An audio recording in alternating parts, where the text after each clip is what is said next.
অসংখ্য কোরআনের আয়াত দলিল প্রমাণ দেখাতে পারবো। তাই আসুন আমরা ধারাবাহিকভাবে আজকের আলোচনা শুনবো। সবাই বলেন ইনশাআল্লাহ, সবাই বলেন ইনশাআল্লাহ। রাসূলের মহব্বত প্রেম যুবকেরা জবান খুলে বলো আমাদের অন্তরে আছে না নাই? কম না বেশি? বেশি। আলহামদুলিল্লাহ বলেন আলহামদুলিল্লাহ। আমাদের বাংলাদেশের একজন ক্রিকেটার আছে, নাম হলো সাকিব আল হাসান, নতুন এমপি হয়েছে, তাই না? ওই দেখেন যুবক, মানে যুবকরা অনেকেই ওই সাকিব আল হাসানের ভক্ত, কথা বোঝেন নাই? আবার ওই যে একজন চিত্রনায়ক আছে, নাম হলো সাকিব খান, কি নাম?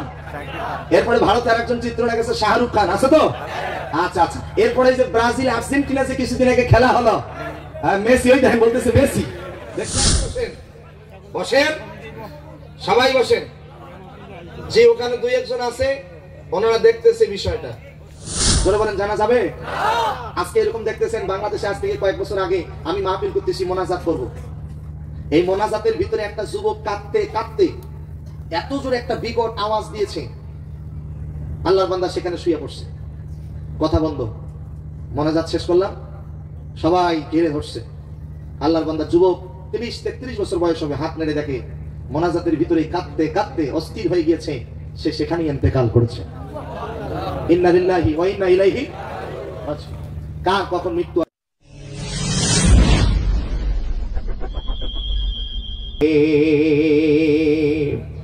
ঐতিহ্যবাহী ভারতবর্ষের আসাম রাজ্যের শিলচর আজকের আজিবুসান জলসা 2024 48তম ইসালে শাহ হযরত শাহ সুফি মাওলানা আফতাবুর রহমান নকশবন্দি মুজাদ্দিদি রহমাতুল্লাহি আলাইহির স্মরণে আজকের এই ঐতিহাসিক বাৎসরিক ওরস মাহফিল। আজকের মাহফিলের সম্মানিত শ্রদ্ধাভাজন সভাপতি, আমন্ত্রিত ওলামায়ে কারাম, আমার সামনে বসা পিতৃতুল্য মুরব্বী বাবাজিরা, সমবয়সী কলিজার টুকরা যুবক ভাইয়েরা, স্নেহের কচিকাচারা, পর্দার অন্তরালে বসে থাকা অবলা সরলা, সর্বগুণে গুণান্বিতা আমার শ্রদ্ধা মা এবং বোনেরা, খাস করে যারা উপস্থিত রয়েছেন সর্বকালের সর্বযুগের সকল আম্বিয়াদের আওলাদ, এ জাতির শ্রেষ্ঠ সন্তান। আমি ওমর ফারুক সিদ্দিকী যাদের ছাত্র হতে পারলে নিজেকে ধন্য মনে করতাম, আমার মাতার তাস হযরত উলামায়ে কেরাম, আল্লাহ সুবহানাহু ওয়া তাআলার দরবারে শুকরগুজারি করছি যে মহান মালিক, যে রব্বুল ইজ্জাত আমাদের প্রত্যেককে গভীর রাতে আরামের ঘুম হারাম করে, আরামের বিছানা হারাম করে, রাসূলের মহব্বতে, ওলি আল্লাহদের মহব্বতে এই গভীর রাত্রে আল্লাহ তাআলা আমাদের সকলকে কোরআনের মাহফিলে আসার বসার তৌফিক দান করেছেন। সে মহান মালিকের দরবারে প্রাণ খুলে শুকরিয়া আদায় করছি। সকলেই জবান খুলে উচ্চ আওয়াজ দিয়ে একই জোটে বলছি আলহামদুলিল্লাহ। আর একটু আওয়াজ দিয়ে বলেন আলহামদুলিল্লাহ। দরুদ সালাম বর্ষিত হোক প্রিয় নবী সাল্লাল্লাহু আলাইহি সাল্লামের প্রতি। মানবতার মহান মুক্তিদূত আজ থেকে প্রায় ১৫০০ বছর পূর্বে মহান রব্বুল আলামিন যার উপরে পবিত্র কোরআন আল কারীম নাযিল করেছিলেন, যার মাধ্যমে বিশ্বের শোষিত, নিপীড়িত, লাঞ্ছিত, বঞ্চিত মানবতার মুক্তির পথ নির্দেশনা দিয়েছেন।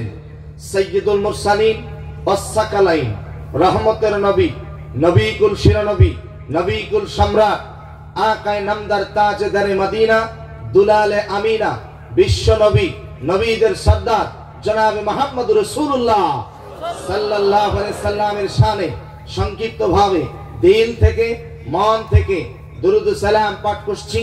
সকলেই বলছি সাল্লাল্লাহু আলাইহি ওয়াসাল্লাম। সম্মানিত হাজিরিন, আমি আপনাদের সামনে মহাগ্রন্থ আল কোরআন থেকে দুইটি জায়গা থেকে ছোট্ট ছোট্ট দুইটি আয়াতে কারিমা তেলাওয়াত করেছি। আল্লাহ তাআলা তৌফিক দান করলে আমার তেলাওয়াতকৃত আয়াতকে সামনে রেখে বিষয় ভিত্তিক কিছু কথা বলবার নিয়ত করেছি। আল্লাহ তাআলা আমাকে বলার এবং আপনাদের সকলকে আমলের নিয়তে শ্রবণ করার তৌফিক দান করুন। জবান খুলে বলেন আল্লাহুম্মা আমিন। আরেকটু জোরে বলেন আল্লাহুম্মা আমিন। আমি হলাম মেহমান আর আপনারা হলেন মেজবান। আপনারা কি মেজবান আর আমি কি মেহমান। একটা ছোট্ট হাদিস বলি। আল্লাহ নবী সাল্লাল্লাহু আলাইহি ওয়াসাল্লাম বলেন, আল্লাহ তাআলা যখন বান্দার উপরে বেশি খুশি হয়, আল্লাহ তাআলা ওই জমিনে বৃষ্টি দিয়ে দেয়। সুবহানাল্লাহ বলেন। কি দিয়ে দেয়? বৃষ্টি আসা কার রহমত? কার হুকুমে বৃষ্টি হয়? আল্লাহ তাআলার হুকুমে বৃষ্টি হয়। এর থেকেও আল্লাহ পাক যখন বান্দার উপরে বেশি খুশি হয়ে যায়, আল্লাহ তাআলা তখন ওই বাড়িতে, ওই গ্রামে, ওই মহল্লায়, ওই জেলায় মেহমান পাঠায়া দেয়। আরেকটু জোরে বলেন। তার থেকেও যখন আল্লাহ পাক ওই বান্দার উপর বেশি খুশি হয়ে যায়, আল্লাহ তাআলা তখন তাকে একটা কন্যা সন্তান দান করেন। এই জন্য বলেন তো, কন্যা সন্তান কার রহমত? কন্যা সন্তান হওয়া ভালো না খারাপ? ভালো। আল্লাহ নবী বলেন, যার ঘরে প্রথম কন্যা সন্তান হয়, ওই ঘরে আল্লাহ পাক স্পেশাল ভাবে খাস রহমত নাজিল করেন। নবীজি বলেন, যার দুইটা মেয়ে তার দুইটা জান্নাত। কি ব্যাপার, খুশি হন নাই? একটু জোরে বলেন না সুবহানাল্লাহ। নবীজি বলেন, যার তিনটা মেয়ে তার তিনটা জান্নাত। নবীজি বলেন, যার চারটা মেয়ে তার চারটা জান্নাত। তাহলে বলেন, মেয়ে হওয়া ভালো না খারাপ? অনেকেই মেয়ে হলে মন খারাপ করে। আছে না? আছে না? আপনাদের ভারতে অবশ্য নাই, আমার বাংলাদেশে আছে। আমি আপনাদের এই শিলচর, আপনারা এই যে এতগুলো মানুষ বিভিন্ন জায়গা থেকে এসেছেন, আমি আপনাদের কাছ থেকে জানতে চাই, আমার ভাষা, আমার কথা কি বোঝা যায়? আমার ভাষা বোঝা যায়? কারণ আমাদের এই যে বাংলাদেশের সিলেট নামে একটা জেলা আছে, ওই সিলেট অঞ্চলের সাথে আপনাদের এই জায়গাগুলো একদম কাছাকাছি, একদম পাশাপাশি। তো সিলেট থেকে আমার বাড়ি বেশি দূরে নয়, মাত্র 700-750 কিলোমিটার দূরে। কথা বুঝতে পেরেছেন? সিলেট থেকে একদম কাছে, মাত্র 750-800 কিলোমিটার হবে আর কি। তো যাই হোক, আমার বাসা হচ্ছে সেই রংপুর। নাম শুনেছেন? হ্যাঁ, রংপুর একদম উত্তরবঙ্গের শেষ সীমানা। আপনাদের এই ভারতবর্ষের পশ্চিমবঙ্গ রাজ্যের ওয়েস্ট বেঙ্গল যেটাকে বলা হয়, সেখানে শিলিগুড়ি আছে না, শিলিগুড়ি, কুচবিহার। এই শিলিগুড়ি কুচবিহার অপোজিটটাই হলো রংপুর বিভাগ। সেই অঞ্চল থেকে আমি আপনাদের মাঝে উপস্থিত হয়েছি। বলেন আলহামদুলিল্লাহ। আমাকে যিনি নিয়ে এসেছেন, বলেন তো তিনি কে? আল্লাহ পাক। আপনাদেরকে যিনি নিয়ে এসেছেন তিনি কে? আমরা এই মাহফিল থেকে বাড়িতে যাইতে পারবো কিনা কোনো গ্যারান্টি আছে? বলেন আছে? না। আমি ওমর ফারুক সিদ্দিকী এখানে বক্তৃতা শেষে বাসায় যেতে পারবো কিনা আমারও গ্যারান্টি নাই, আপনাদেরও গ্যারান্টি নাই। কারণ সব সময় কবরের মাটি আপনাকে আমাকে ডাকতেছে। কথা বলেন ঠিক কিনা? তোমার গহনা দিন ফুরাইয়া যাবে, গহনা দিন ফুরাইয়া যাবে, যৌবনে লাগবে ভাটি, ওই যে দেখো ডাকিতেছে তোমায় কবরের মাটি, ওই যে দেখো ডাকিতেছে তোমায় কবরের মাটি। ও যেদিন সন্ধ্যা হলে ডুববে রে বেলা, এক পলকে ভেঙ্গে যাবে তোমার রঙেরই মেলা। কারে দিবা তুমি জোরে দামক, কারে দিবা তুমি জোরে দামক, কার মাথায় ভাঙবা লাঠি, ওই যে দেখো ডাকিতেছে তোমায় কবরের মাটি, ওই যে দেখো ডাকিতেছে তোমায় কবরের মাটি। কথা বলেন, কথা কি ঠিক? আরো জোরে বলেন ঠিক। প্রতিদিন আপনাকে আমাকে কবরের মাটিগুলো ডাকতেছে। যুবক, কবরের মাটিগুলো ডেকে বলে, আয়, আমি এমন একটা জায়গা, ঘোর অন্ধকার জায়গা, এখন আপনি বাড়িতে গিয়ে ঘুমাবেন, ব্ল্যাঙ্কেট গায়ে দিবেন, শীত পড়েছে, কুয়াশা পড়েছে, ব্ল্যাঙ্কেট গায়ে দিবেন, কম্বল গায়ে দিবেন, লেপ গায়ে দিবেন। কিন্তু যখন আজরাইল এসে আপনার জানটা নিয়ে যাবে, ওই অন্ধকার কবরে রেখে আসবে, যেই কবরে ব্ল্যাঙ্কেট নাই, বিছানা নাই, বালিশ নাই, ওই অন্ধকার কবরে আপনাকে রেখে আসবে। তবে আলহামদুলিল্লাহ এই গভীর রাত্রে যারা জেগে জেগে রসুলের মহব্বতে বসে আছেন, ওলি আল্লাহর মহব্বতে বসে আছেন, আল্লাহর কসম করে বলি, মৃত্যুর পরে ওই অন্ধকার কবরে যখন রেখে আসবে, কোরআন আমাদের সঙ্গী হয়ে যাবে, রসুল আমাদের সঙ্গী হয়ে যাবে, ওলি আল্লাহ আমাদের সঙ্গী হয়ে যাবে। বলেন না সুবহানাল্লাহ? আরেকটু জোরে বলেন আল্লাহু আকবার। এই যে গভীর রাত আপনারা বসে আছেন, লাভ আছে না নাই? জোরে বলতে হবে, আছে না নাই? কি রকম লাভ এটা আমরা আস্তে আস্তে করে জানার চেষ্টা করব। সবাই বলেন না ইনশাআল্লাহ? আরেকটু জোরে বলেন ইনশাআল্লাহ। যে কোনো মুহূর্তে আপনার আমার মৃত্যু হতে পারে, আর মৃত্যু হওয়ার সাথে সাথে মসজিদের মাইকে আলাম করা হবে, অমুক আর দুনিয়াতে বেঁচে একদিন তোমারি নাম মসজিদে হবে আলা।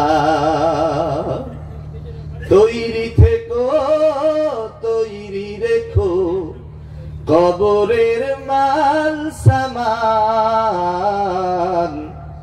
একদিন তোমারি নাম মসজিদে হবে আলাম। কথা বলেন, কথা কি ঠিক? একদিন আপনার আমার নামটা মসজিদের মাইকে এলাম করা হবে, অমুক আর দুনিয়াতে বেঁচে নাই, অমুকের সন্তান আর দুনিয়াতে বেঁচে নাই। আমরা সবাই মৃত্যু পথের যাত্রী, সবার মৃত্যু হবে। কথা বলেন ঠিক না বে ঠিক? এই রঙিন দুনিয়া একদিন সবাইকে ছেড়ে চলে যেতে হবে। রঙিন এই পৃথিবী সারিতে হইবে, সাদের এই দেহ মাটিতে খাইবে, শূন্য হবে জিন্দেগানি। কার লাগিয়া এত মায়া, এত চোখের পানি রে মন, কার লাগিয়া এত মায়া, এত চোখের পানি। সন্ধ্যা হলে ডুবিবে বেলা, সাঙ্গ হবে ভবেরি মেলা, কেউ বা দিবে আখিরি গোসল, কেউ বা দিবে আখিরি গোসল, কেউ বা আনবে আতর দানি। কার লাগিয়া এত মায়া, এত চোখের পানি রে মন, কার লাগিয়া এত মায়া, এত চোখের পানি। স্ত্রী বলেন, সন্তান বলেন, মা বলেন, বাবা বলেন, আপনি যখন মরে যাবেন আপনার সাথে কেউ কবরে যাবে না। আপনি কোরআন শুনতেছেন, রসুলের মহব্বতে বসে আছেন, ওলি আল্লাহর মহব্বতে বসে আছেন, আপনার এটাই কিয়ামতের ময়দানে আপনি লাভবান হয়ে যাবেন। বলেন না সুবহানাল্লাহ? আরেকটু জোরে বলেন না আল্লাহু আকবার। এই জন্য আমরা, কোরআন আছে যেখানে আমরা আছি, রসুলের মহব্বত আছে যেখানে আমরা আছি, হক্কানি উলামায়ে কেরাম পীর বুজুর্গ যেখানে আমরা আছি সেখানে। কারণ মৃত্যু তো হবে, কুল্লু নাফসিন যায়কাতুল মাউত, প্রতিটি প্রাণীকেই মৃত্যুর স্বাদ গ্রহণ করতে হবে। বাপজানের একটু জবান খুলে বলেন তো, ঘোষণা কার? তাই আসুন, মৃত্যু তো হবে, বাতিলের কাছে হার মেনে মৃত্যুবরণ করতে চাই না। বিড়ালের মতো বেঁচে থাকার দরকার নাই, সিংহের মতো আল্লাহর জমিনে 1 ঘন্টা বাঁচতে চাই। ও ভারতের মুসলমানেরা, কিয়ামত সন্নিকটে চলে এসেছে, ইমাম মাহদী আসার উপযুক্ত সময় হয়ে গেছে, ঈসা পয়গম্বর আসার উপযুক্ত সময় হয়ে গেছে। বিশ্ব নবীজি বলেন, কিয়ামতের পূর্ব মুহূর্তে আর একটা যুদ্ধ হবে, সেই যুদ্ধটার নাম হলো গাজওয়াতুল হিন্দ। ওই যুদ্ধের জন্য আপনাকে, আমাকে, সকলকে প্রস্তুত নিয়ে থাকতে হবে। গোটা পৃথিবীতে আজকে যেখানেই মুসলমান, সেখানেই নির্যাতন, সেখানেই জুলুম, সেখানেই অত্যাচার। ফিলিস্তিনে মুসলমানেরা মরে, আফগানিস্তানে, মায়ানমার, বসনিয়া, চেচনিয়া। ভারতের মুসলমানদেরকে বলতে চাই, গোটা পৃথিবীর মুসলিম উম্মাহকে ঐক্যবদ্ধ হতে হবে, নারায়ে তাকবীর স্লোগান দিতে হবে, নারায়ে রিসালাত স্লোগান দিতে হবে, ঐক্যবদ্ধ হয়ে আল্লাহর জমিনে যদি স্লোগান দিতে পারি, আগামী পৃথিবী হবে মুসলমানের পৃথিবী, আগামী পৃথিবী হবে ওলি আল্লাহদের পৃথিবী। জোরে কোন আল্লাহু আকবার। নারায়ে তাকবীর, নারায়ে রিসালাত, নারায়ে তাকবীর, নারায়ে রিসালাত। আল কোরআনের আলো সারা বিশ্বে জালো। নারায়ে তাকবীর। আমাদেরকে জবান খুলে বলেন ঐক্যবদ্ধ হওয়ার দরকার আছে না নাই? কিন্তু দুঃখজনক হলেও সত্য কথা, আমাদের ভিতরে ঐক্যবদ্ধতা নাই। আমরা একজন আর একজনরে দেখতে পারি না, এক মৌলবী আর এক মৌলবীরও দেখতে পারি না, এক মসজিদের সভাপতি আর এক মসজিদের সভাপতিরও দেখতে পারি না। কথা কন না কেন? কথা বলেন, কথা বলেন, কথা বলেন। অথচ বলেন তো আমাদের আল্লাহ কয়জন? একজন। আমাদের নবী কয়জন? একজন। কোরআন কয়টা? একটা। আমাদের প্রভু এক, এক নবীর উম্মত, জীবন বিধান এক, ওই শিবানী কোরআন। তবে কেন এক নও হে মুসলমান, এক হও, এক হও করিয়া আহ্বান। তবে কেন এক নও হে মুসলমান, এক হও, এক হও করিয়া আহ্বান। বাইতুল্লাহ এক, মদিনা শরীফ এক, উহুদ পাহাড় এক, বদরের মাঠ এক। একটা তো জীবন আর মরণ তো একবার। জীবন কয়টা? মরণ কয়বার? একটা তো জীবন আর মরণ তো একবার। সকলের তরে আছে একই স্থান। তবে কেন এক নও হে মুসলমান, এক হও, এক হও করিয়া আহ্বান। বলেন না আমিন? আরেকটু জোরে বলেন। এজন্য স্লোগান দিতে হবে দুনিয়ার মুসলিম, দুনিয়ার মুসলিম। নারায়ে তাকবীর, নারায়ে রিসালাত। ওলি আল্লাহ যেখানে, হক্কানি বুজুর্গ যেখানে, ভণ্ড আছে যেখানে, ভণ্ডদের সাথে আমাদের কোনো সম্পর্ক। তবে আপনাদের দেশে ভণ্ড নাই, আমার দেশে কিছু ভণ্ড আছে। কথা বলছেন নাই মনে হয়? আমার দেশে কিছু ভণ্ড আছে, আপনাদের এখানে আছে হক্কানি উলামায়ে কেরাম। তার বাস্তব প্রমাণ বাগাডোরি পীর সাহেব হুজুর মরহুম আল্লামা আফতাবুর রহমান রাহিমাহুল্লাহ। বলেন আল্লাহু আকবার। আজকে তিনি নাই, কিন্তু তার মহব্বতে সারা রাত আপনারা জেগে জেগে বসে আছেন। এটাই তো ওলি আল্লাহর কেরামতি। সুবহানাল্লাহ বলেন না? সুবহানাল্লাহ। আরেকটু জোরে বলেন সুবহানাল্লাহ। আপনাদের কষ্ট হচ্ছে না তো? আমাদেরকে এক হওয়ার দরকার আছে না নাই? আছে। এক হতে হবে। আপনাদেরকে একটা সুসংবাদ দিয়ে যাই। সেই সুসংবাদটা কি জানেন? কিয়ামত তো সংগঠিত হবে। ইমাম মাহদী আসার উপযুক্ত সময় হয়েছে, ঈসা পয়গম্বর আসার উপযুক্ত সময় হয়ে গেছে।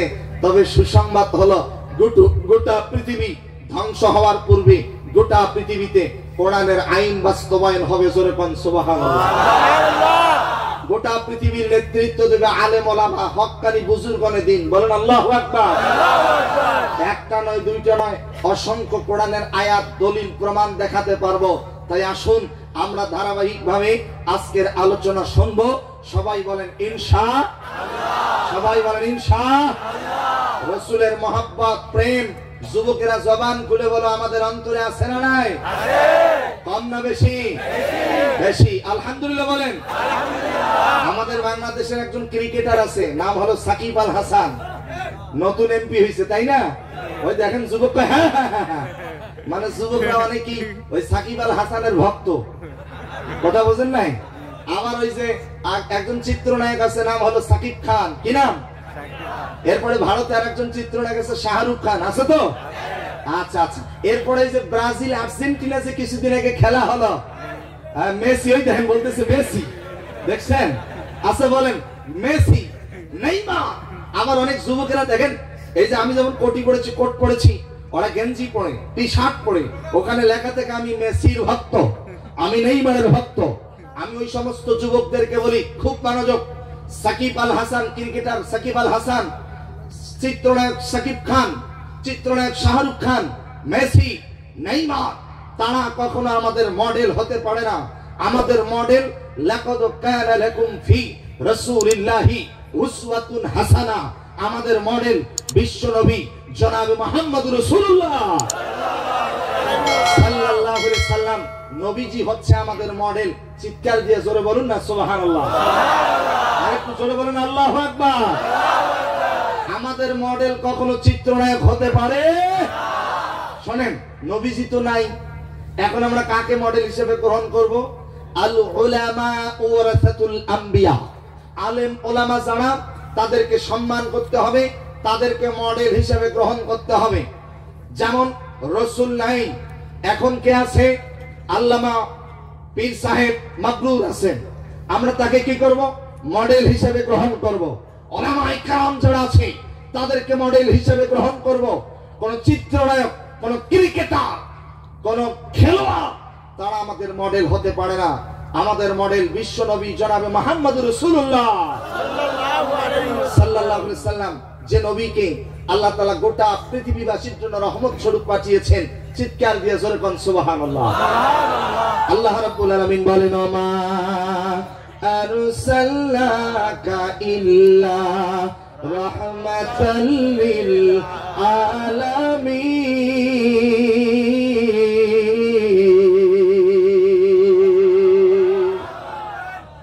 এই যে দেখেন, আগে ওয়াজ শুনেন, তারপরে আমল করেন।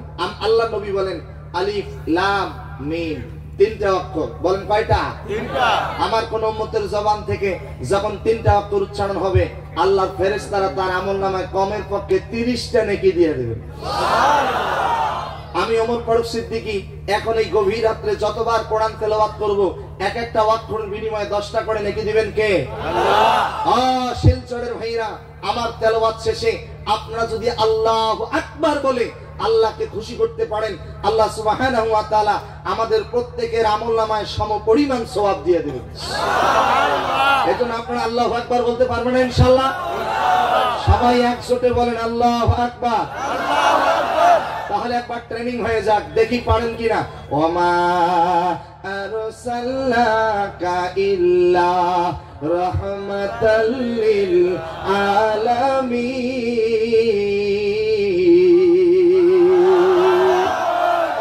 মাশাআল্লাহ। এভাবে আপনারা পড়তে পারবেন ইনশাআল্লাহ। আল্লাহ তাআলা গোটা পৃথিবীবাসীর জন্য আল্লাহ নবীকে আল্লাহ তাআলা রহমত স্বরূপ পাঠিয়েছেন।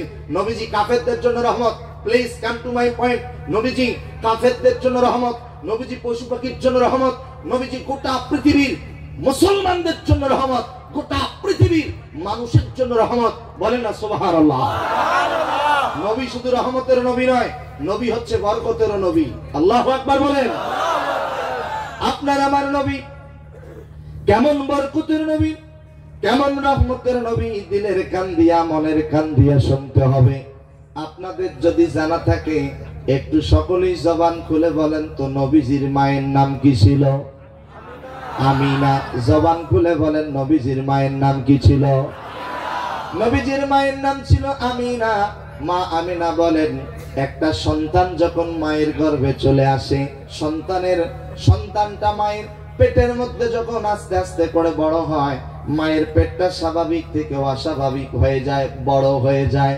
কিন্তু আমার সন্তান মুহাম্মদ যতদিন পর্যন্ত আমার পেটের মধ্যে ছিল, আমার পেটটা ছিল স্বাভাবিক, অস্বাভাবিক হয় নাই।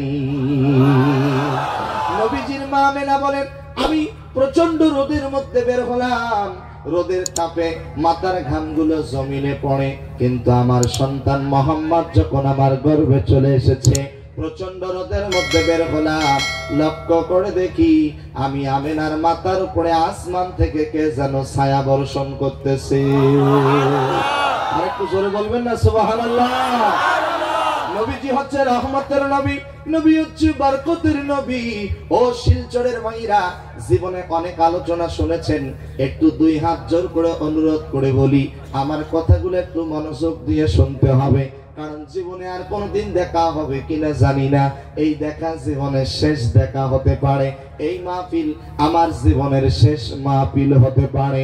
আমার প্রিয় ভাইয়েরা, বিশ্ব নবীজির মা আমেনা বলেন, আমি পাথরের মধ্যে হাঁটতেছিলাম, পাথরের মধ্যে পা গুলো রাখলে আমার কষ্ট হয়, কিন্তু আমার সন্তান মোহাম্মদ যখন আমার গর্ভে চলে এসেছে, লক্ষ্য করে দেখি পাথরগুলো পর্যন্ত মোমের মতো গলে যাচ্ছে। কাটার মধ্যে পা রাখার সাথে সাথে কাটাগুলো পর্যন্ত নবীর সম্মানে ফুলের বিছানা হয়ে যাচ্ছে। কূপের কাছে পানি নেওয়ার জন্য গিয়েছি, পানিগুলো অনেক নিচে, পানিগুলো তুললে আমার কষ্ট হয়, কিন্তু আমার সন্তান মোহাম্মদ যখন আমার গর্ভে চলে এসেছে, আমি কূপের কাছে পানি নেওয়ার জন্য গেলাম, লক্ষ্য করে দেখি নিচের পানিগুলো অটোমেটিক আমি আমেনার হাতের কাছে চলে এসেছে। আমরা সবাই জন্মগ্রহণ করেছি শিলচরের ভাইরা, মায়ের পেট থেকে যেদিন পৃথিবীতে এসেছি ওই দিন আপনার আমার নাভিটা কেটে দেওয়া হয়েছে, কিন্তু নবীজির মা আমেনা বলেন আমার সন্তান মোহাম্মদের নাভিটা কে যেন আমার পেটের ভিতরেই কেটে দিয়েছে। জোরে বলেন আল্লাহু আকবার। আমরা সবাই মায়ের পেটের মধ্যে ছিলাম 10 মাস 10 দিন, 9 মাস 10 দিন। মায়ের পেটের মধ্যে থাকাকালীন আমরা মায়ের পেটের মধ্যে লাথি মেরেছি। আমার দিকে তাকান, একটা সন্তান যখন মায়ের গর্ভে চলে আসে, সন্তানের পা গুলো থাকে মায়ের কলিজার দিকে, সন্তানের মাথাটা থাকে মায়ের জরায়ুর দিকে। এই কথা বলে কেন এই ছেলেটা? কথা বলা যাবে না। সন্তানের পা গুলো থাকে মায়ের কলিজার দিকে, সন্তানের মাথাটা থাকে মায়ের জরায়ুর দিকে। সন্তানটা মায়ের পেটের মধ্যে আস্তে আস্তে করে বড় হয়, মায়ের কলিজাটা চাপ দিতে দিতে উপরের দিকে উঠতে থাকে। মেডিকেল সায়েন্স বলেন সন্তানটা মায়ের পেটের মধ্যে আস্তে আস্তে করে বড় হয়, মায়ের কলিজাটা চাপ দিতে দিতে উপরের দিকে উঠতে থাকে। সন্তানটা যখন মায়ের পেটের মধ্যে পাটা একটু নড়ায়, সরাসরি দুঃখিনী মায়ের কলিজায় লেগে যায়। মা দুঃখিনী সহ্য করতে পারে না। আমরা যে এখানে যারা বসে আছি, আমরা মায়ের পেটের মধ্যে 5000 অধিক লাথি দিয়া এই পৃথিবীতে এসেছি, তবে 3টা লাথি এমন ভাবে দিয়েছি জীবনেও কোনোদিন কোনো মা ভুলতে পারে না। সন্তান যখন পৃথিবীতে আসার সময় হয়ে যায়, ওই সন্তানটা মায়ের কলিজার মধ্যে 2 পায়ের 10টা আঙ্গুল দিয়ে এত জোরে আঘাত করে, মা দুঃখিনী চিল্লায় বলে বিষ খাবো, আত্মহত্যা করবো, ব্যথা সহ্য করতে পারি না। দ্বিতীয়বার যখন আঘাত দিয়েছি, মায়ের জরায়ুর নিচ দিয়া হাব্বালতির মতো রক্ত জমিনে পড়ে গিয়েছে। কোন কোন মা রক্ত শূন্যতার কারণে ইন্তেকাল করেছেন। এই জন্য নবীজি হাদিসের মধ্যে বলেন যে মা সন্তান প্রসব করতে গিয়া মারা যাবে, ওই মায়ের মৃত্যু আল্লাহর দরবারে শহীদের কাতারে কবুল হয়ে যায়। তৃতীয়বার যখন মায়ের কলিজা আঘাত দিয়েছি, ওই মায়ের কলিজাটা ছিদ্র হয়ে গেছে। বিশ্বাস যদি না হয়, আগামীকালকে যাবেন যে মায়ের নরমালে সন্তান ডেলিভারি হয়েছে, যে বোনের নরমালে সন্তান ডেলিভারি হয়েছে, ওই মায়ের কলিজা পরীক্ষা করে দেখবেন কালো কালো ছোট ছোট দাগ দেখা যায়। মেডিকেল সায়েন্স গবেষণা করলেন, সন্তান হলো দিল্লিতে, সন্তান হলো কলকাতায়, মা হলো আসাম রাজ্যের শিলচরে। সন্তান যদি বিপদে পড়ে, পশু পাখি জানার আগে জানে আগে মায়, টেলিফোন করার আগে জানে আগে মায়। মা কেমনে টের পায়? মেডিকেল সায়েন্স গবেষণা করে তথ্য বের করেছে, সন্তান যখন বিপদে পড়ে তখন মায়ের কলিজার ঘাটা যন্ত্রণা করে ছটফট করে। এই জন্য দেখবেন পৃথিবীর সকলকে ফাঁকি দেওয়া যায়, কিন্তু জনম দুঃখিনী মাকে কখনো কোনোদিন ফাঁকি দেওয়া যায় না। খালা বলেন, ফুপু বলেন, মামি বলেন, চাচি বলেন, যত আপনজন থাক না কেন, মায়ের মতো আপন পৃথিবীতে আর কিন্তু কেউ হয় না।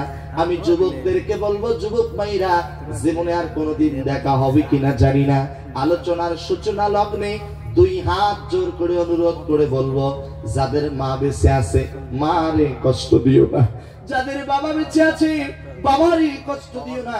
মা বাবার মতো আপন পৃথিবীতে আর কেউ হয় না। কবি বলেছেন, মা ডাকটি এতই মধুর, বারবার ডাকতে মনে চায়। মা বলে ডাক দিলে মনে শান্তি পাওয়া যায়। মা নাই গৃহে যা, সংসার অরণ্যতা, দেখিলে মায়ের মুখ ভুলে যায় সব দুঃখ। এ যুবকেরা, মায়ের পেটের মধ্যে 5000 অধিক লাথি মেরেছি, কিন্তু বিশ্ব নবীজির মা আমেনা বলেন, আমার সন্তান যতদিন পর্যন্ত আমার গর্ভে ছিল একটা বারের জন্য আমার পেটে পা দিয়া লাথি মারে নাই।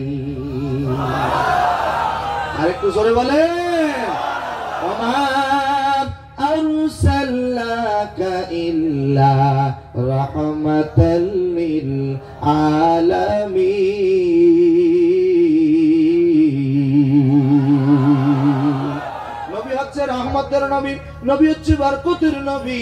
নবী কেমন রহমতের নবী? দিলের মধ্যে লেগে যায়, কলিজায় লাগে। আমার দিকে তাকান, মনোযোগ দিয়ে শোনেন। আল্লাহর নবীর প্রিয় মা আমেনা বলেন, প্রতিটি সন্তান জন্মের পরে উম্মা টোয়া টোয়া করে কান্না করে, কিন্তু আমার সন্তান মুহাম্মদ যখন জন্মগ্রহণ করেছে, আমি লক্ষ্য করে দেখি আমার সন্তান শিশু মুহাম্মদ সেজদারত অবস্থায় জন্ম নিয়েছে। দুইটি হাত জমিনে, দুইটি হাঁটু জমিনে, নাক আর কপাল জমিনে। প্রতিটি সন্তান জন্মের পরে উম্মা টোয়া টোয়া করে কান্না করে, কিন্তু আমার সন্তান শিশু মুহাম্মদ যখন জন্মগ্রহণ করেছে, আমি মুহাম্মদের জবান থেকে একটি মাত্র আওয়াজ শুনতে পেলাম, রব্বি হাবলি ইয়া উম্মতি, রব্বি হাবলি ইয়া উম্মতি, রব্বি হাবলি ইয়া উম্মতি। এই বলে বলতেছে, আর নবীজি আল্লাহকে ডাকতেছে, রব্বি হাবলি ইয়া উম্মতি। নবীজি জন্মের সাথে সাথে উম্মতকে ভুলে যায় নাই, অথচ আমরা সেই গুনাহগার উম্মত ওই নবীজিকে ভুলে গিয়েছি। আমি আমার প্রিয় ভারতবর্ষের ভাইদের কাছ থেকে জানতে চাই, ওই রাসূল হচ্ছে আমাদের মডেল, ওই নবী হচ্ছে আমাদের আদর্শ। জবান খুলে বলেন তো, সেই নবী শুয়ে আছেন কোথায়? শুধু মদিনায় বলা যাবে না, সোনার মদিনা। বলেন না কিসের মদিনা? আরো জোরে বলেন, কিসের মদিনা? একটু দিল থেকে আওয়াজ দিয়া বলেন তো, সেই সোনার মদিনায় যেতে মন চায় কি চায় না? এত আস্তে বললেন, যদি চায় কথাটা আমার আল্লাহ কবুল করে, তাহলে যে কোনো সিলায় চলে যাবেন। জবান খুলে বলেন তো, রসুলের রওজায় গিয়ে সালাম দেওয়ার ইচ্ছা আছে না না? রসুলের রওজায় যাওয়ার যাদের ইচ্ছা আছে, প্রাণ খুলে মহব্বতে মদিনাওয়ালার গানটা একটু সবাই আমার সাথে পড়েন। মনে বড় আশা ছিল যাব মদিনা, জোরে জোরে। মনে বড় আশা ছিল যাব মদিনা, সালাম আমি করব গিয়ে, সালাম আমি করব গিয়ে নবীজির রওজায়। মনে বড় আশা ছিল, সবাই মহব্বতে। মনে বড় আশা ছিল যাব মদিনা, আরব সাগর পাড়ি দেব, নাই কো আমার তোহরি,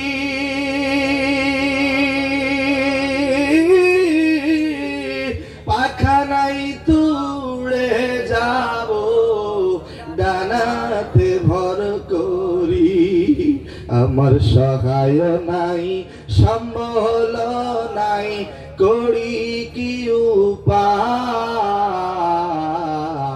মনে বড় আশা ছিল যাব মদিনা। আমার আল্লাহ খুশি হবে, জোরে। মনে বড় আশা। আমি মুসাফির, আল্লাহর কাছে দোয়া করি, আল্লাহ তাআলা যেন আমাদের সকলকে জীবনে একটিবারের জন্য হলেও সোনার মদিনায় যাওয়ার তৌফিক দান করুন। এবং যারা গিয়েছেন, আল্লাহ পাক যেন তাদেরকে আবারও যাওয়ার তৌফিক দান করুন। জোরে বলেন আমিন। কারণ মদিনা এমন একটা জায়গা, ওই মদিনায় গেলে মদিনার কথা আর ভুলতে পারবে না। সোনার মদিনা আমার প্রাণের মদিনা, সবই ভুলিব কিন্তু নবী তোমায় ভুলব না। সোনার মদিনা আমার প্রাণের মদিনা, সবই ভুলিব কিন্তু নবী। হাতগুলো একটু নাড়ায় বলেন, আল্লাহর ফেরেশতারা দেখতেছে। সবই ভুলিব কিন্তু নবী ভুলিনি, ভুলবো না, ভুলতে পারি না। ভুলিনি, ভুলবো না, ভুলতে পারি না। সোনার মদিনা আমার প্রাণের মদিনা, সবই ভুলিব কিন্তু নবী তোমায় ভুলবো না। সবই ভুলিব কিন্তু নবী। মাশাআল্লাহ, বলেন আলহামদুলিল্লাহ। হাত নামান। আপনাদের কষ্ট হচ্ছে নাকি? চোখে ঘুম আছে? আলোচনা চলবে? এই দিকের লোকগুলো কেন দুর্বল, কেন জানি চলবে? আচ্ছা দেখি দুই দিকের লোক আজকে পরীক্ষা হোক। এই যে এই পাশে যারা আছেন আমার ডাইন পাশে, আপনারা একটু চুপ থাকেন, দেখি বাম পাশের আওয়াজ কেমন হয়। যারা বাম পাশে আছেন এটা জোরে স্লোগান দেন দেখি, নারায়ে তাকবীর, নারায়ে রিসালাত, নারায়ে রিসালাত। মাশাআল্লাহ, আপনারা এবার থাকেন, দেখি এদের কেমন আওয়াজ আছে। যে রেডি? নারায়ে তাকবীর, নারায়ে রিসালাত, নারায়ে রিসালাত। কোন দল বেশি হয়েছে? আচ্ছা আচ্ছা আচ্ছা, আমার তো মনে হয়েছে। আচ্ছা দেখি এবার সবাই মিলে একসাথে বলেন, তাহলে আমি পরীক্ষায় রেজাল্ট দিয়ে দেবো ইনশাল্লাহ। সবাই রেডি? নারায়ে তাকবীর, নারায়ে রিসালাত, মাশাআল্লাহ, নারায়ে রিসালাত। উলামায়ে কেরাম যেখানে, ওলি আল্লাহ যেখানে, তাফসীর মাহফিল যেখানে, সুদ আছে যেখানে, মাদক আছে যেখানে, ইয়াবা যেখানে আছে নাকি? আমার দেশে ইয়াবা খোর আছে। আপনাদের ভারতে অবশ্য কেউ ইয়াবা খায় না। হ্যাঁ হ্যাঁ, খবরদার, ইয়াবা মাদক এগুলো সেবন করা যাবে না। মদ পান করা মুসলমানদের জন্য হারাম। মদ পান করা মুসলমানদের জন্য কি? জোরে বলতে হবে। মদ আছে যেখানে, বিড়ি সিগারেট যেখানে, এখানে কেন শুনে দুর্বল হইলেন? হ্যাঁ, বুঝে গেল মাঝে মাঝে কিছু খায় আছে নাকি? হ্যাঁ, বিড়ি সিগারেটও বাদ দিতে হবে। আল্লাহ তুমি আমাদেরকে হেফাজত করো। জোরে বলেন আমিন। একটু জোরে বলেন। আমি কিন্তু সবাইকে দেখতেছি যে কার মন মানসিকতা কেমন আমি দেখতে পাচ্ছি। এখানে আর মাত্র কয়েকজন ব্যক্তি আছেন আলহামদুলিল্লাহ। আমি কিন্তু বাংলাদেশের ওরকম বক্তা না যে চোখ বন্ধ করে ওয়াজ করি। এক বক্তা চোখ বন্ধ করে আলোচনা করতেছে, 30 মিনিট পর চোখ খুলে দেখে কোন শ্রোতা নাই, বাম পাশে একজন বসে আছে। তা বলতেছে আমার আলোচনা শুনে সবাই চলে গেল, আর একজন আল্লাহওয়ালা বসে রইল। তো যিনি বসে আছেন তিনি বলছে, হুজুর আমি আল্লাহওয়ালা না, আমি মাইকওয়ালা, দয়া করে মাইকটা ছেড়ে দেন, আমিও যাই। বোঝেন নাই? তা আমি কিন্তু চোখ বন্ধ করে আলোচনা করতেছি না, আমি দেখতেছি আপনাদের মন মানসিকতা ঠিক আছে কিনা। তবে আলহামদুলিল্লাহ এত রাত পর্যন্ত আপনারা যে জেগে আছেন, এটা শুধুমাত্র কেবলমাত্র আল্লাহর ওয়ালিদের মুজিজায় আপনারা বসে আছেন। আরে কোসর বলেন আল্লাহু আকবার। এই ভারতের জমিন ওলি আল্লাহ দিয়ে ভরপুর, বলেন না মারহাবা। আমাদের বাংলাদেশে ওলি আল্লাহ রয়েছে। সিলেটের জমিনে শুয়ে আছেন হযরত শাহজালাল ইয়ামিনী রাহমাতুল্লাহি আলাইহি। তিনি সিলেটের জমিনে ইয়ামেন দেশ থেকে এসে নারায়ে তাকবীর স্লোগান দিয়েছে।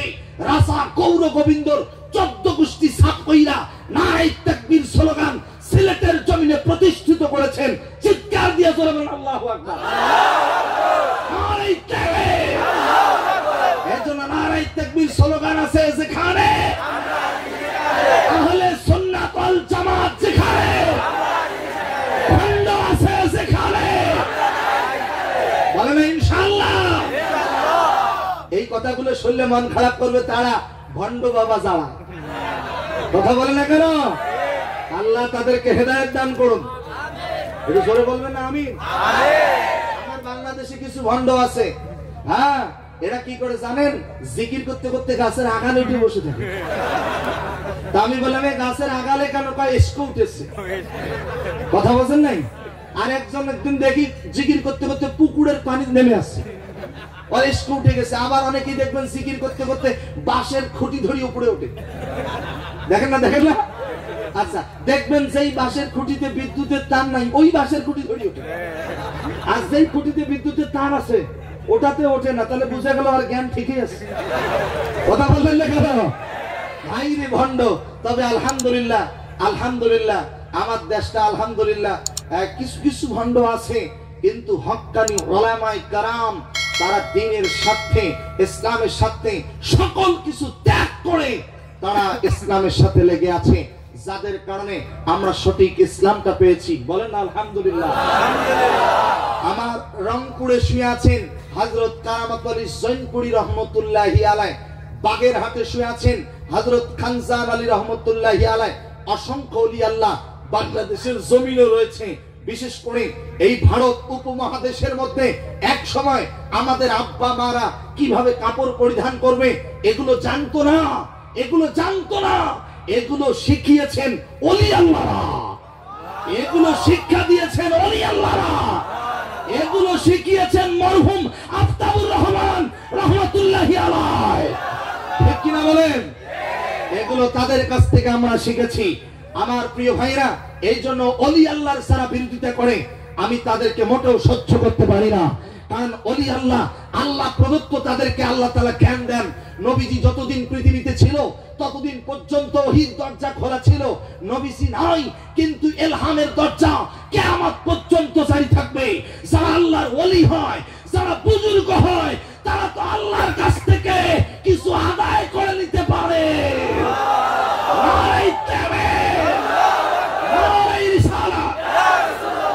চলবে আলোচনা, চলবে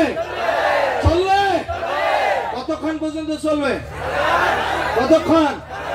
সারা রাত ফজর উঠবেন না তো কেউ? কারা ফজর পর্যন্ত হাত তুলে দেখা দেন।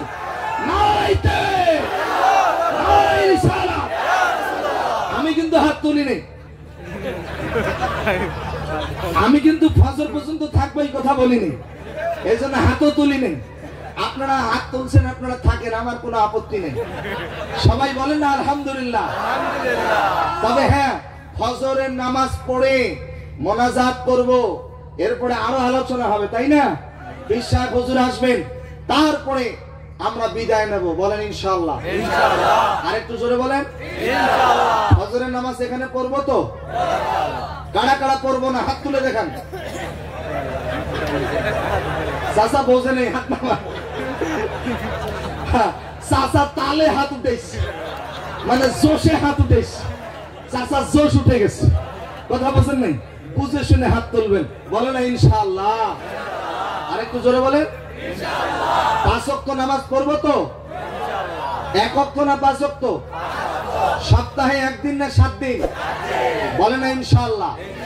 আল্লাহ তুমি আমাদেরকে 5 ওয়াক্ত নামাজ পড়ার তৌফিক দান করো। জোরে বলেন আল্লাহুম্মা আমিন।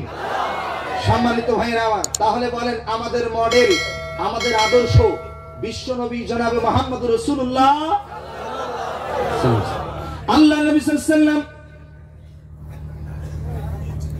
তিনি খাদেমের সাথে উত্তম আচরণ করেছেন, নবীজি সাহাবীদের সাথে উত্তম আচরণ করেছেন, নবীজি তার স্ত্রীদের সাথে উত্তম আচরণ করেছেন। আল্লাহর নবী সাল্লাল্লাহু আলাইহি ওয়াসাল্লাম তিনি মুরব্বিদের সাথে উত্তম আচরণ করেছেন, নবীজি ইয়াতীমের সাথে উত্তম আচরণ করেছেন। আল্লাহর নবী সাল্লাল্লাহু আলাইহি ওয়াসাল্লাম তিনি ইয়াতীমদের সাথে উত্তম আচরণ করেছেন। আমার দিকে তাকান, একটু মনোযোগ দিয়ে শুনতে হবে। নবীজির একজন খাদেম ছিল, 8 বছর বয়স, নাম হলো হযরত আনাস রাদিয়াল্লাহু তাআলা আনহু। 8 বছরের বালক হযরত আনাসের মা নবীজির কাছে এসে বলতেছে, ইয়া রাসূলুল্লাহ, আমার আনাসকে আজকে থেকে আপনার খাদেম বানায়া দিলাম। নবীজি বলেন, ও আনাসের মা, এত ছোট্ট বাচ্চা আমার কি খাদেমের দায়িত্ব পালন করবে? আপনি আপনার সন্তানকে নিয়ে যান।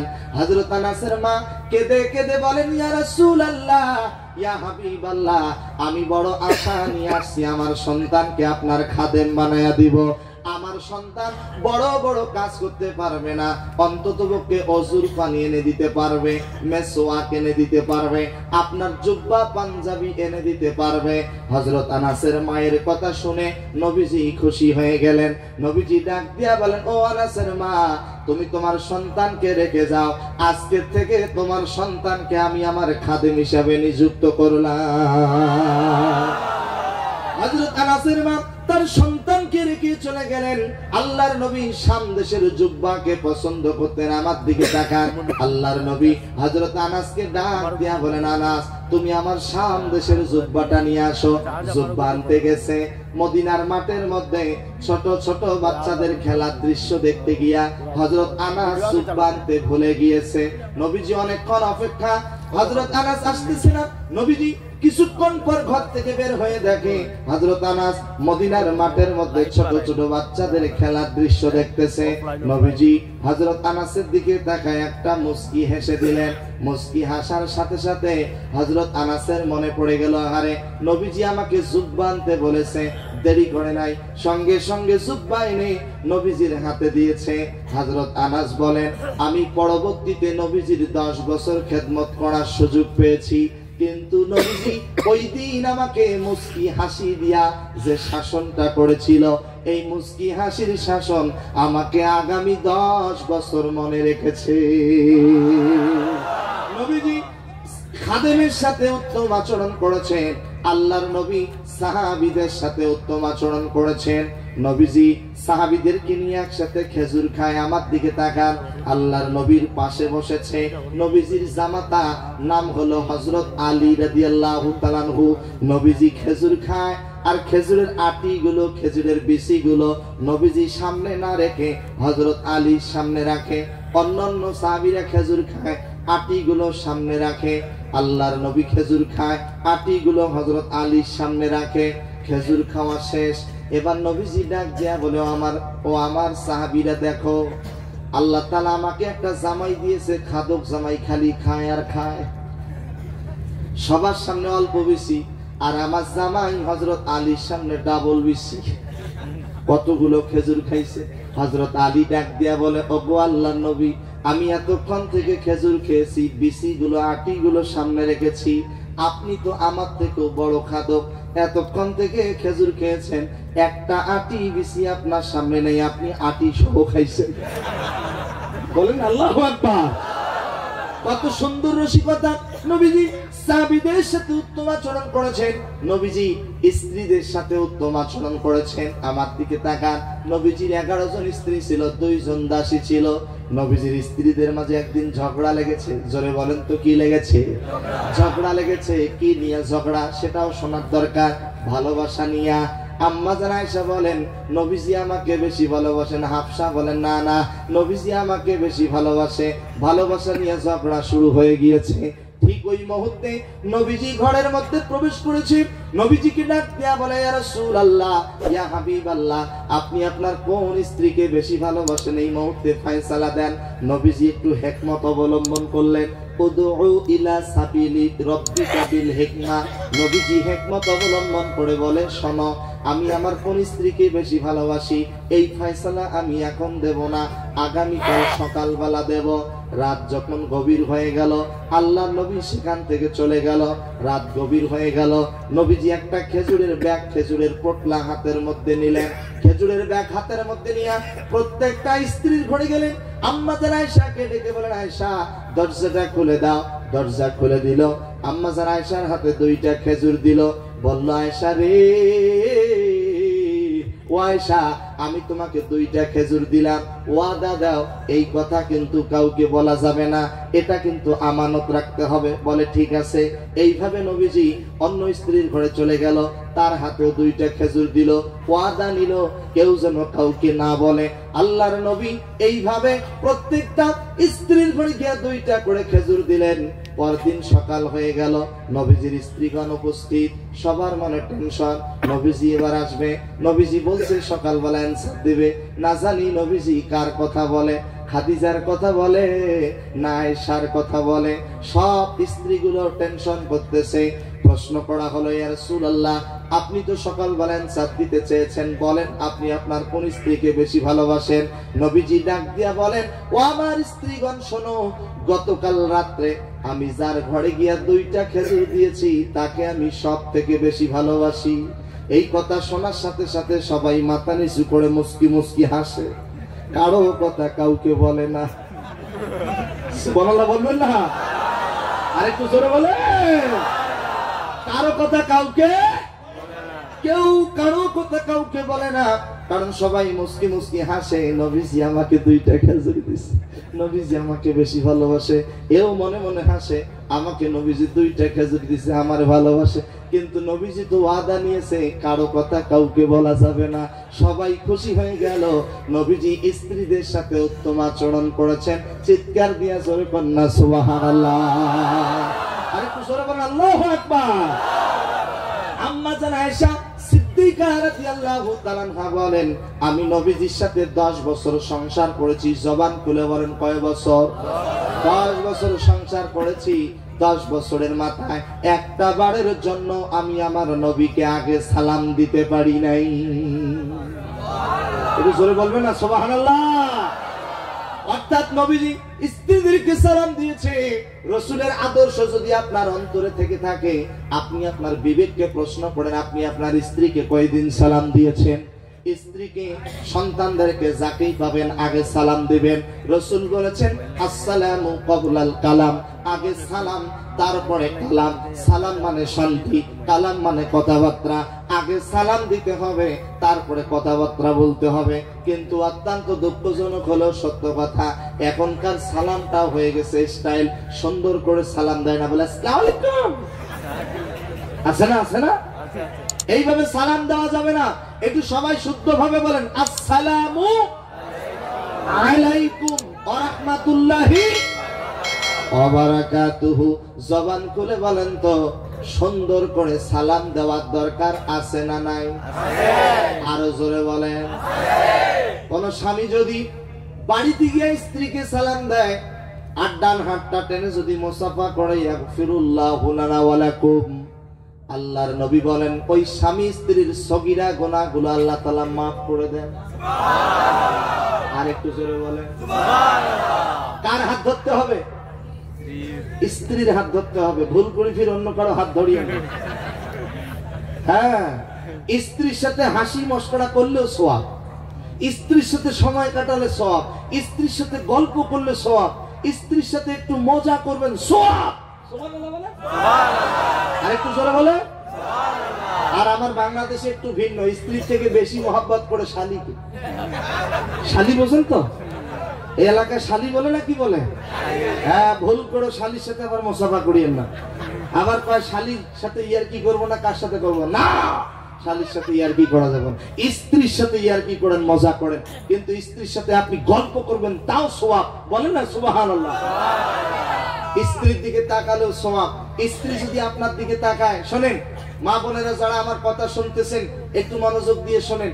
কোন স্ত্রী যদি, স্বামী যখন বাহিরের থেকে বাসায় আসে, আর আসার পরে ওই স্ত্রী যদি স্বামীকে খুশি করার জন্য সালাম দেয় এবং মুস্কি হাসে, স্ত্রী যদি 2টা দাঁত বের হয়, আর এই 2টা দাঁত দেখে যদি স্বামীও সঙ্গে সঙ্গে হেসে ফেলে, আল্লাহ নবী বলেন ওই স্ত্রীর আমল নামে আল্লাহ পাক 2টা কবুল হওয়া হজের সওয়াব দিয়ে দেন। আর একটু জোরে বলে সুবহানাল্লাহ। যারা আমার কথা শুনছে, যাদের স্ত্রী, আজকে বাড়িতে গিয়ে দেখবেন 32টা দাঁত বের করে আপনাকে হাসি দেখাবে, কারণ 32টা দাঁত দেখলেই তো 32টা কবুল হওয়া হজের সওয়াব। বলেন না সুবহানাল্লাহ। আর একটু জোরে বলেন আল্লাহু আকবার। সম্মানিত ভাইরা, আপনাদের কষ্ট হচ্ছে নাকি? আচ্ছা, বলেন আলহামদুলিল্লাহ। তাহলে আমার দিকে তাকান। এই যে দেখেন, রাসূল হচ্ছে আমাদের আদর্শ, রাসূল হচ্ছে আমাদের মডেল। আল্লাহ নবী সাল্লাল্লাহু আলাইহি ওয়াসাল্লাম তিনি স্ত্রীদের সাথে উত্তম আচরণ করেছেন। চিৎকার দিয়ে জোরে কন্যা সুবহানাল্লাহ।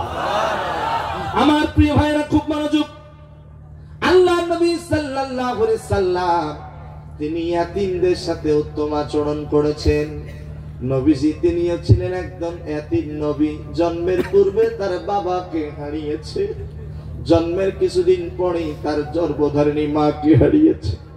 নবীজি ইয়াতীমদের নবী, নবী ইয়াতীমদের সাথে উত্তম আচরণ করেছেন। আমার দিকে তাকান, একটা ছোট্ট বালক, একদম কম বয়স, ঈদের দিন নবীজি ঈদের নামাজ পড়াতে যাচ্ছেন।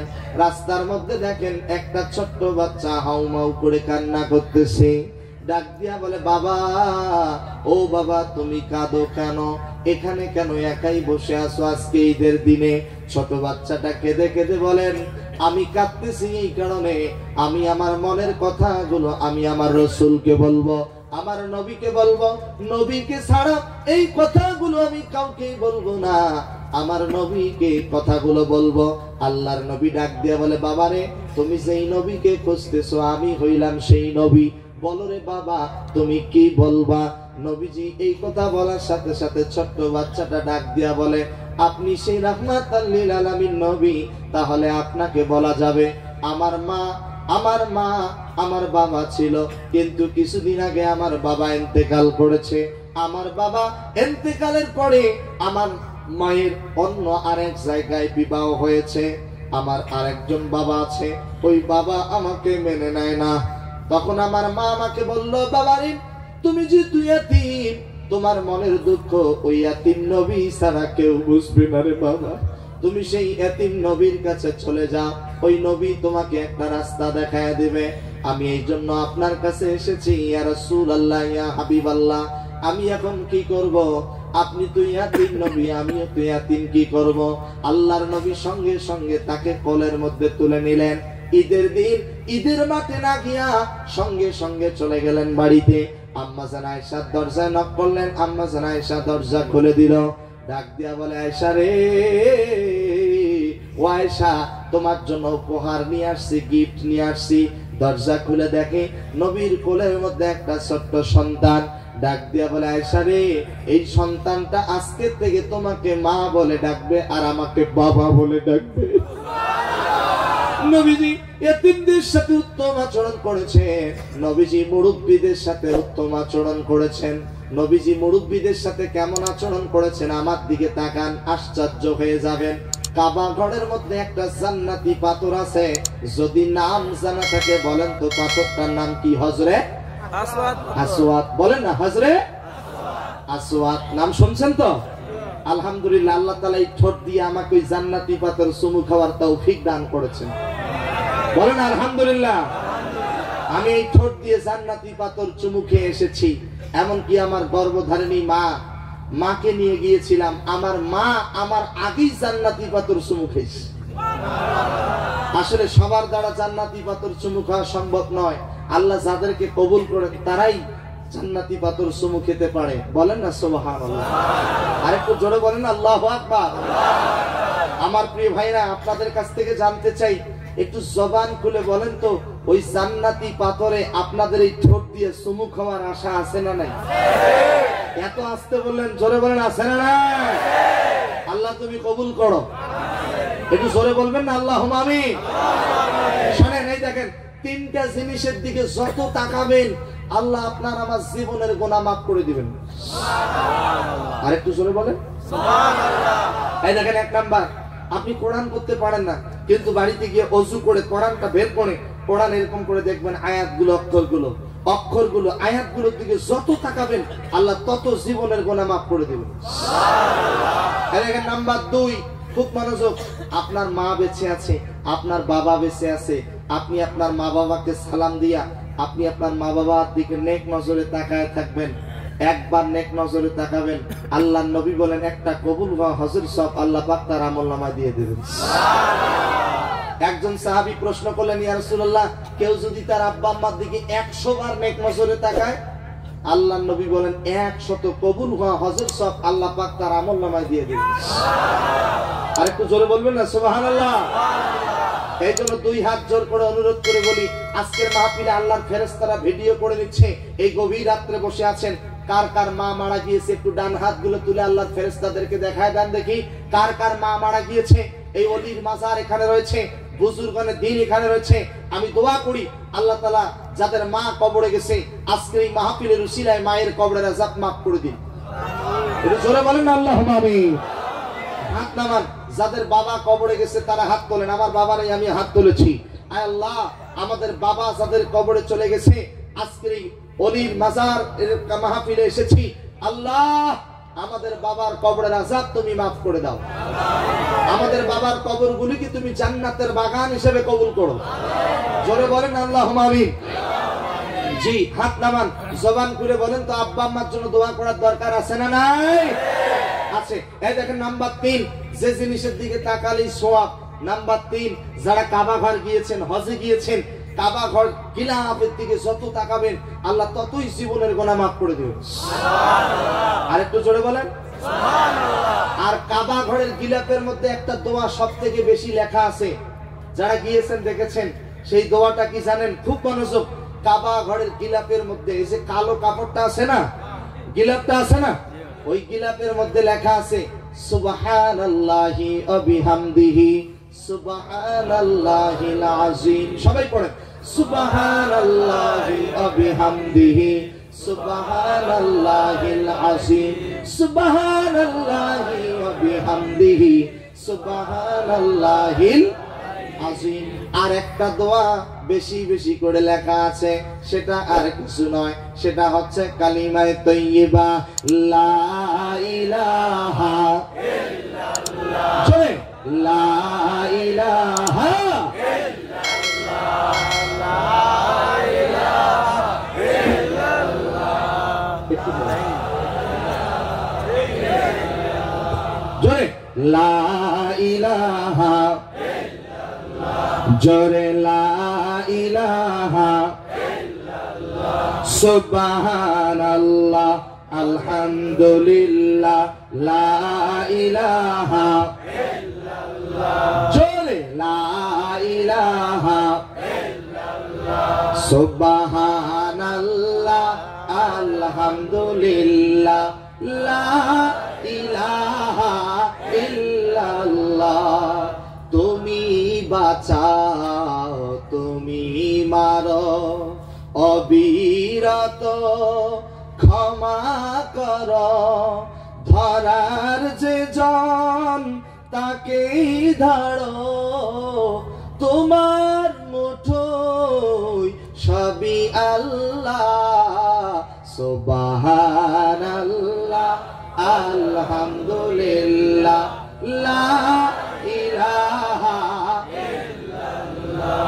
তোমার রিজিক খেয়ে পড়ে অবাধ্য হই কেমন করে, খুঁজে না পাই কোনো ভাষা, বলেন খুঁজে না পাই কোনো ভাষা, শুকর গুজার করার আল্লাহ সুবহানাল্লাহ আলহামদুলিল্লাহ লা ইলাহা ইল্লাল্লাহ।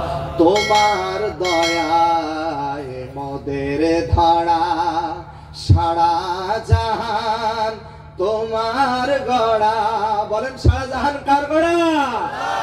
তোমার দয়ায় মোদের ধারা সারা জাহান তোমার গড়া, তোমারই পথে আমারই জীবন।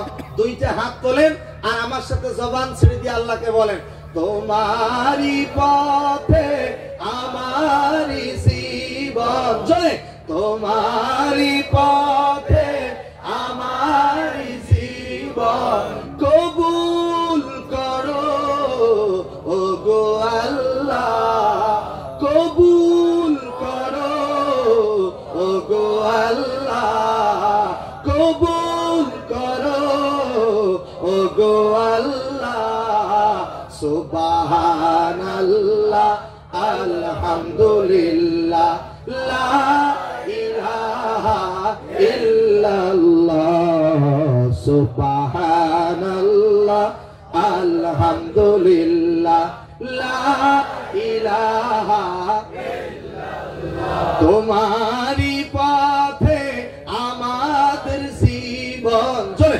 তোমারই পথে আমারই জীবন, কবুল করো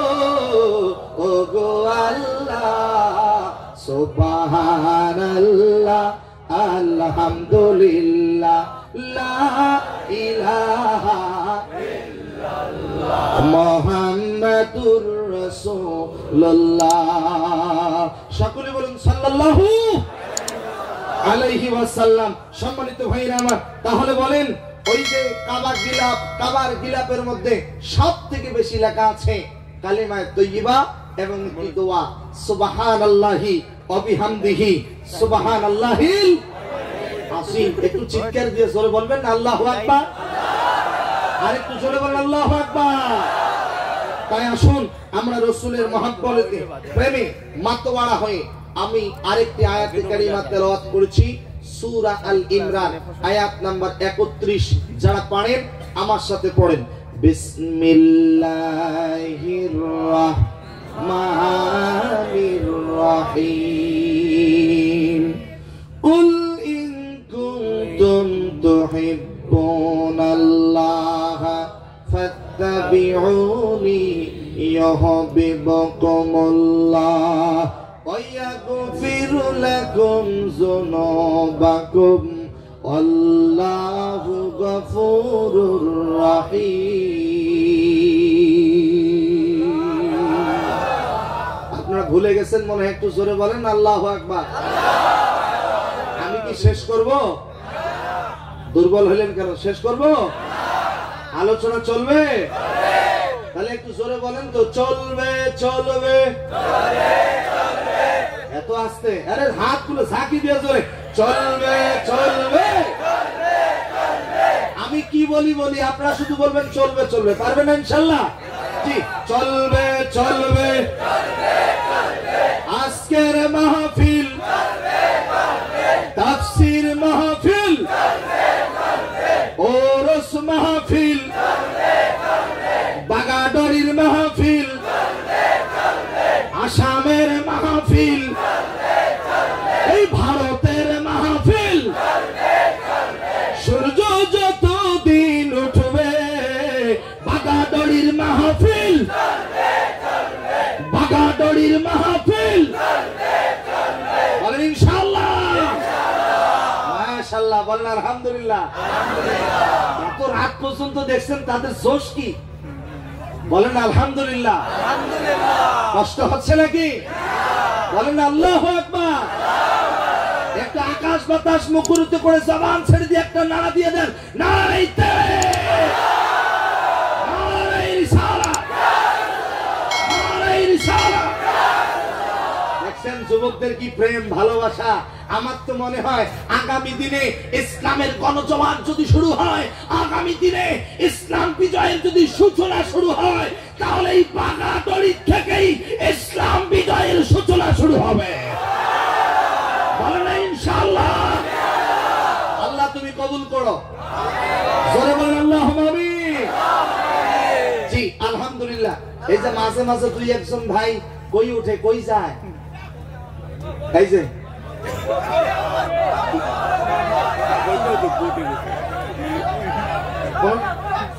আচ্ছা থাক থাক থাক, আচ্ছা ঠিক হয়ে যাবে। জি আমার দিকে তাকান, সবাই বলেন আলহামদুলিল্লাহ। আল্লাহ তাকে আপনারা সবাই দোয়া করেন। এই যে আমার দিকে তাকান, দেখেন কার কখন কি হবে বলা যায় না। প্লিজ এই যে প্লিজ সাইলেন্ট। এখানে দেখেন অলরেডি একজন অসুস্থ হয়ে গিয়েছে, আমরা দোয়া করি আল্লাহ তাকে পরিপূর্ণ সুস্থতা দান করুন। জি এই যে ভাই ভাই প্লিজ সিট ডাউন। জি জি বসেন বসেন বসেন, ওখানে ঠিক হবে, ওখানে অনেক লোক আছে, সবাই বসেন। একজনও দাঁড়াবেন না, সবাই বসে যান। এটা সবাই বলেন আলহামদুলিল্লাহ। আল্লাহ তাকে পরিপূর্ণ সুস্থতা দান করুন। একটু জোরে বলেন না আল্লাহুম্মা আমিন। জি একটু ওনাকে একটু রেস্ট দেন, ওনার একটু প্রয়োজন হলে মাথায় পানি দেন এবং একটু পানি খাওয়ান। জি ভাইজান প্লিজ, এটা ওলি আল্লাহর মাহফিলে আসছেন, বেয়াদবি করবেন না। সবাই বসেন বসেন, সবাই বসেন। জি ওখানে দুই একজন আছে, ওনারা দেখতেছে বিষয়টা। ওখানে কয়েকজন আছে, আমরা দোয়া করি। বলেন তো সুস্থ করার মালিক কে? আল্লাহ। অসুস্থ করার মালিক কে? দেখেন রসুলের প্রেমে মাতোয়ারা হয়ে রসুলের মহাব্বতে সে বসে আছে। আমরা দোয়া করি আল্লাহ তাআলা তাকে পরিপূর্ণ সুস্থতা দান করুন। আরেকটু জোরে বলেন আল্লাহুম্মা আমিন। আল্লাহুম্মা আমিন। জি আমার দিকে তাকান প্লিজ। ভাইজান আপনারা বসেন অথবা ওনাকে নিয়ে একটু সাইডে যান। জি একটু সাইডে নিয়ে যান। আপনারা সবাই বসেন। ওলি আল্লাহর মাহফিল, কেউ বেয়াদবি করবে না, সবাই সিট ডাউন, বসে যান। ওনার সাথে দুই একজন গিয়েছে, আপনারা বসেন। এই যে ভাই সামনে যারা আছেন বসেন, বসেন সবাই বসেন। জি এ বাবা, এই ছেলে সিট ডাউন, বসো। মাশাআল্লাহ, বলেন আলহামদুলিল্লাহ।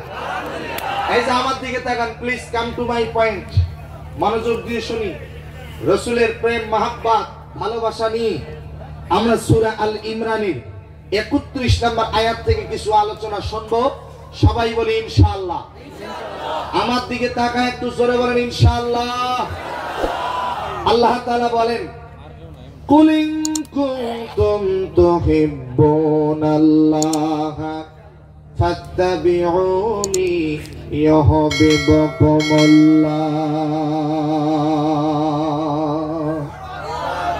ওই যে পেছনে দুই একজন ভাই আবার দাঁড়ালেন। এ ভাই হ্যালো, ভাইজান দুই একজন গেছে, ভালো কথা, আপনারা কেন উঠছেন ভাই? সবাইকে তো ওঠা যাবে না, দুই একজন গেছে,